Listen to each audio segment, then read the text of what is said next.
Okay, what can I do to help you all today? Yes, sir. Get us off of your docket is what you could do. Go ahead, Lacey. Start talking. That's pretty specific. Ms. Kimball? Yes, sir. Specific. Go ahead, Ms. Kimball. A custody evaluation was completed, and so we have filed a motion for drug screening and a motion for a psychological exam based upon that custody evaluation recommendations. Blah, blah, blah, blah, blah, blah. Stop talking. You'll be able to respond in just a second. Ms. Kimball, you can go ahead and finish, and then Ms. Stiles, you'll have an opportunity to respond in just a minute. I need to pause the hearing. I don't have an attorney. Can you give me some time to get an attorney? I haven't had adequate time to obtain an attorney, and my attorney withdrawed, and I'm going to need one appointed by the state. That's not an option. There's nothing there unless someone's asking that someone be held in contempt and jailed, which is not something that's set in front of me. Or it's a action by the state to terminate a parent's rights or something like that. Those are the only times I have the ability. All right, guys, this courtroom starts off tense, and you can already feel Judge Humble's patience being tested. The entitled ex-wife barges in with attitude, talking over everyone. Attorney Lacey Kimball calmly explains her motion for drug screening and a psychological exam. But before the judge can even breathe, the defendant cuts her off, demanding time to get an attorney, acting like she's the victim. The judge keeps control, reminding her this isn't a criminal case, so no court-appointed lawyer. The storm is clearly coming, and you can feel it brewing. To appoint an attorney for you. Okay, then go ahead. We also had sent discovery out as laid out in our motion sometime back. I had worked with Ms. Stiles' prior counsel and had agreed to 2 extensions, and then we ultimately never got a response, and she filed a motion for protection. She got plenty of responses. Objection. What's your objection? Hold on, wait a second. Ms. Stiles, you just need to object and then let me know what your objection is. Don't yell at her. Objection to hearsay. How do I submit my documents to you directly? Hold on. So, Ms. Kimball, are you saying this was something that happened between counsel?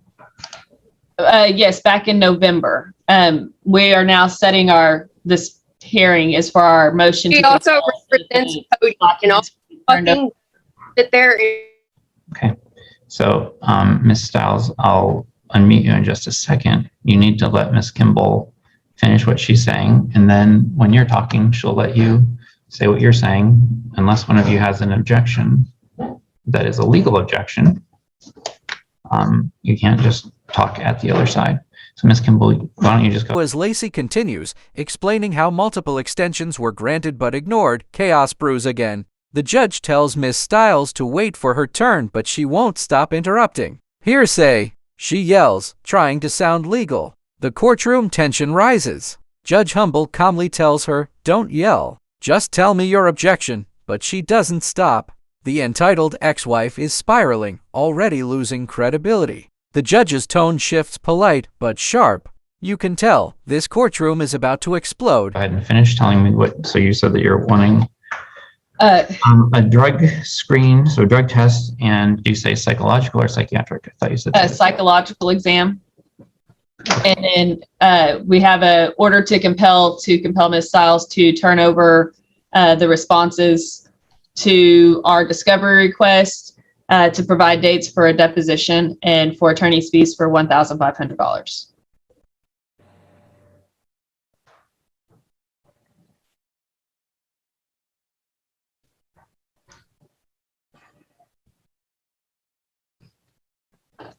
Okay.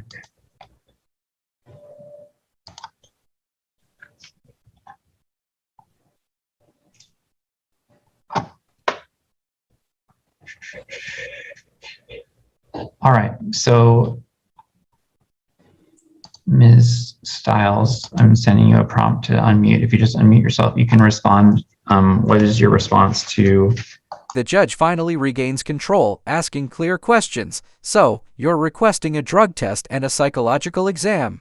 Lacey confirms, listing motions, depositions, attorney fees, full discovery. The ex-wife rolls her eyes and laughs. It's like she thinks the whole system's a joke. But Judge Humble's face says otherwise. The judge's calm voice cuts through the arrogance like a blade. There's no yelling, no emotion, just raw authority. Everyone in that courtroom knows exactly who's in charge. Those things. Let's go with the drug screening part. Do you have an objection to taking a drug test? I'm not going to pay for it because I'll tell you up front, I'll fell for marijuana. When was the last But time? I'm happy to take it Hold on. on When was the last expense. time you took marijuana? I use marijuana daily. All day, every day. And it's legal in what states? California. So we can either get there or not get there. Your choice tonight. So I'm glad to take the drug test. Stop. Okay, go. It's going to be on his expense, Stop. but I'm Stop. I'm pretty low key. We're in court. fed up with Miss Kimball. You need to be respectful. So I'm fed you can just, if you're going to use Respect- my last names, that's fine. Just say Judge Tenig. Okay, it's pretty easy. So you use marijuana all day, every day. Not really all day, every day, but I use it daily, if that helps you with your interpretations. Mr. Low-Key Honorable Judge Tenig. I'm not interpreting. I just said what you said. Okay. Then it happens, the ex-wife's mask drops. Judge Humble asks if she objects to a drug test. She snaps back, I'm not paying for it. I'll fail anyway, I smoke marijuana daily. The courtroom gasps. Judge Humble keeps it professional but stern. You use marijuana all day, every day? The defendant mocks her, not every day, but daily. It's pure defiance. You can see the judge's patience wearing thin, but she still holds her composure like a master of control. What is your response to the request for a psychological evaluation? Not doing it, and you cannot force me to do it. You cannot physically make me go and show up and partake in anything that I do not want to partake in. Yes or no? Do you agree or not agree? You don't get to ask me questions right now. I'm asking That's your position. That's my response to you. Okay. You will not get any. I'm not doing a psych eval, and you cannot make it mandatory. Interesting. In terms of the motion to compel, where they're talking about discovery, what's your response to their motion to compel? Have you read their discovery? When are you going to view my videos? Ma'am, you need to answer my question. I answered your goddamn question. All right.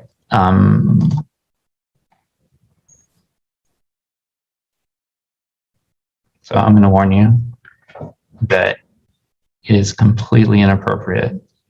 When asked about the psychological evaluation, Miss Stiles explodes again. You can't make me do it. Her tone drips with entitlement. You cannot physically make me go. The judge tries to reason, but Miss Stiles crosses the line, cursing in open court. I answered your goddamn question. She screams. The courtroom goes silent. Judge Humble, cool as ever, warns her, if you swear again, I will sanction you $100 every time. That's the moment the whole room realizes this judge is not playing games. To swear like that in court, you need to take yourself, you need to put yourself back on camera.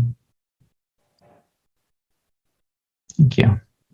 I'm not going to allow that. So if you do that again, I'm going to sanction you $100 for every time that you swear in court, because that's not appropriate. You just need to not do it. You can answer the question and be respectful to Ms. Kimball and to the court. And I'm not going to tell you how to answer, but you can just say whether or not you're in agreement with something. In terms of the motion to compel, I haven't heard it yet. So I'm just trying to find out from a cursory standpoint what your position is on these 4 issues so that I can figure out if there are partial agreements or not. It sounds like there aren't. So based upon your response, I'm going to take it that you're not in agreement with their motion to compel.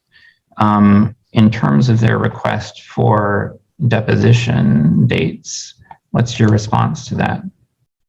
I sent you a prompt to unmute yourself. What dates? Ms. Kimball, do you have proposed dates? Judge Humble's voice stays calm but ice cold. You will remain respectful. No swearing, no yelling, but Miss Stiles, already too far gone, mutters under her breath. The judge notes everything. Each word seals her fate. Then comes the bomb. You will be fined $100 for contempt. Miss Stiles smirks, thinking she's clever. Make it $200 then. She mocks. The courtroom gasps again. That's it. The judge declares, you are in direct contempt. 3 strikes and the gavel might as well have dropped. I would propose. And whose expense? Mine? Because if it's mine, I'm not fucking doing it. Sanction, give me $100 fee. Woo Okay, woo. well, so I am finding you in direct contempt. Okay, 1 fine. Finding you $100. Okay, make it 2. Damn, I said 2 words. Ma'am, I don't think you want to do this. At least the people in the courtroom seem to think you don't want to do this. I will, not because you're requesting it, but because you're not following the order. As I said, sanction you. Please do. Let me do it. So that's Please. $200. Here, I'm sure she wants my apartment number, right? Turn it to Miss Kimball. You're going to want. Stop. That's not something that she asked for. Ms. Kimball, what date? No, What date? everybody else. I would propose August 30th or September 2nd. Okay. How long? Are you wanting how long? That's a valid question. Is it half day, an hour, 2 hours? What do you anticipate? I would anticipate a full day.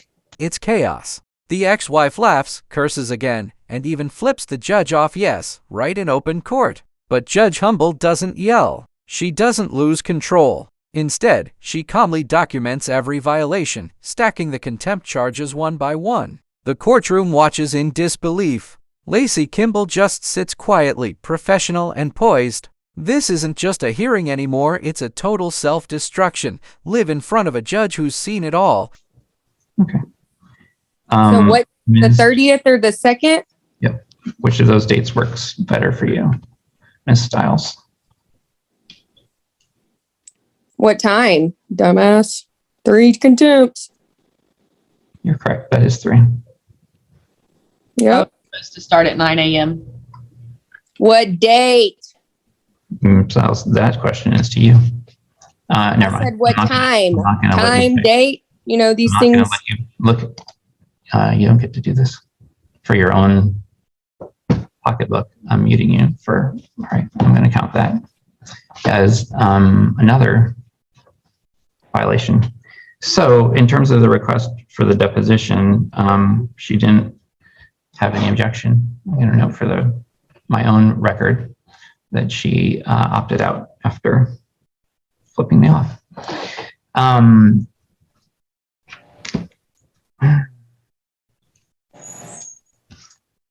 I won't comment. So I'm going to grant the request for August the 30th at 9 a.m. in your office. When asked for deposition dates, the ex-wife mocks again, "What time, dumbass?" That's her third contempt, and this time, it's over. The judge mutes her microphone and says calmly, "I'm noting another violation. Everyone can feel the tension." The defendant is done for, and Judge Humble starts granting motions one after another. August 30th, deposition scheduled. Discovery compelled. The ex-wife's arrogance has turned into legal defeat. Excuse me, Ms. Kimball, sorry. You can just put as much specificity as appropriate for in order that, I mean, it would normally have your address and time and everything like that, but just so there's no confusion, since she disappeared, I will sign an order that orders that the deposition take place. Let me go back, since she left, and I heard her responses. I was going to take testimony from your client and from her. Do you need any testimony from your client about the drug screening? So I haven't read the custody evaluation, But if they're requesting it, your client's asking for it, she's, whether she's going to pass or fail, is not the determinative factor. Because you may want it to see if there's something other than marijuana. So I'm going to grant that request. I don't need testimony from a client about that. In terms of the psychological evaluation. The judge continues the hearing like a pro, no emotion, just justice. She grants the motions for discovery and testimony. The courtroom, once loud, is now silent. Miss Stiles has left the call humiliated. Judge Humble continues for the record, addressing each motion with surgical precision. The courtroom tone has shifted from chaos to order, from arrogance to accountability. I'm just going to allow your argument. Your Honor, I think based on the presentation today of Ms. Stiles and the custody evaluation report from Mr. Bouchard, I think it's apparent that there could be some mental health issues that would obviously impact custody and access to the child. So we believe a psychological evaluation would be necessary. Furthermore, Ms. Stiles is not in possession of any of her children at this point, and has not been paying support on AILA for a little over a year now. And so we would be requesting, she's also received the tax stimulus funds and income tax returns for claiming the children. So we would ask that the expenses be put on Ms. Stiles to pay for that. I'm sorry, to pay for what part specifically? For the drug test and the psychological evaluation. Because she's been receiving that money. Yes, sir. Okay.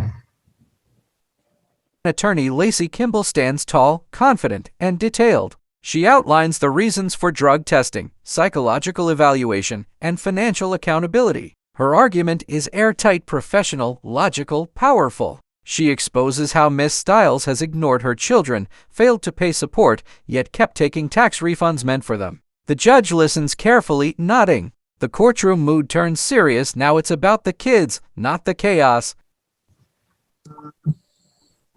I think I know the answer, but I don't want to assume. Mr. Parnell, have you received any of that money?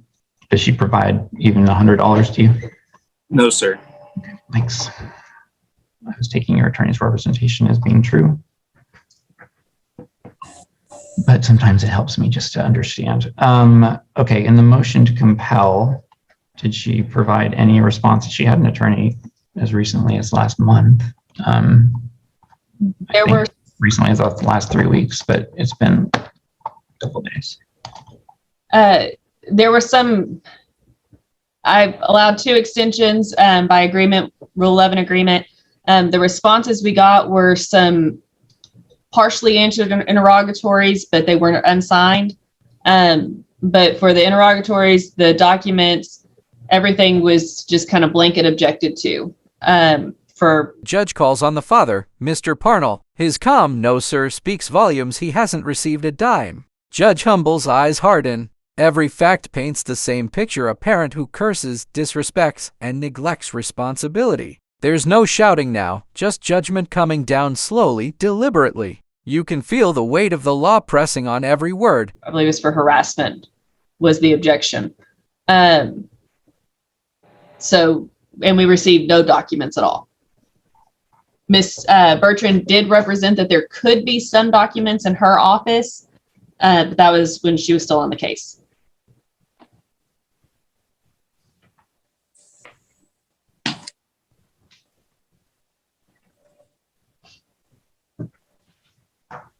And were there objections made to the interrogatories?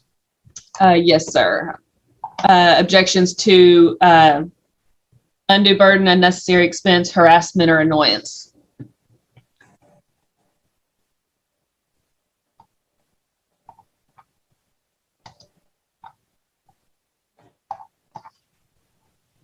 Okay, let me pull them up.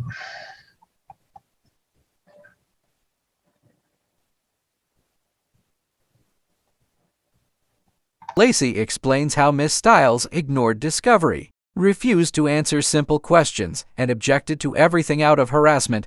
The judge raises an eyebrow. Harassment? He reviews the documents himself. Each objection is nonsense. Each refusal, defiance. The evidence is stacked high, and Judge Humble has had enough. One by one, she overrules every excuse,